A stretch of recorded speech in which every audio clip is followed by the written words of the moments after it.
পার্থ চট্টোপাধ্যায় কি জামিন পাবেন?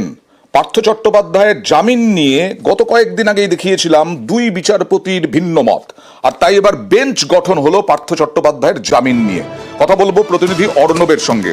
অর্ণব, ভিন্ন মত পাঁচজন বা দুজন বিচারপতির এরকম বহু দৃষ্টান্ত আমরা দেখেছি, কিন্তু একজনের জামিনের জন্য বিচারপতির নেতৃত্বে একেবারে বেঞ্চ গঠন, এটা কি ব্যতিক্রমী?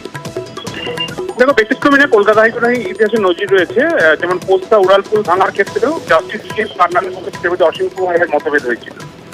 এক্ষেত্রেও একই রকম ভাবে নিয়োগ দুর্নীতি মামলায় এই ধরনের একেবারে যেখানে আর্টিকেল 20 এবং আর্টিকেল 21 এই দুটোকে সামনে রেখে জামিন দেওয়ার কথা বলেন প্রিজাইডিং বিচারপতি অরিজিৎ বন্দ্যোপাধ্যায়, তার উত্তর মত পোষণ করেন বিচারপতি অপূর্ব সিনহা রায়। এটা সাম্প্রতিক সময়ে কিছুটা হলেও নজিরবিহীন, কিন্তু নজির রয়েছে। তবে এক্ষেত্রে তৃতীয় বেঞ্চ গঠন হলো প্রধান বিচারপতি মাস্টার অফ রোজগার, তিনি তৃতীয় বেঞ্চ গঠন করলেন বিচারপতি তপব্রত চক্রবর্তী, একজনই বিচারপতি, একক বেঞ্চ। তিনি এই মামলা শুনানি করবেন এবং শুনানির পর যে মতটা দেবেন সেটাই কিন্তু শিরোধার্য হবে, কারণ দুটোর মধ্যে যে কোনো একটা মতের দিকেই তিনি হয়তো যাবেন। মাঝামাঝি হওয়ার সুযোগ খুব কম, জামিন হবে কি হবে না এই দুটোর একটা।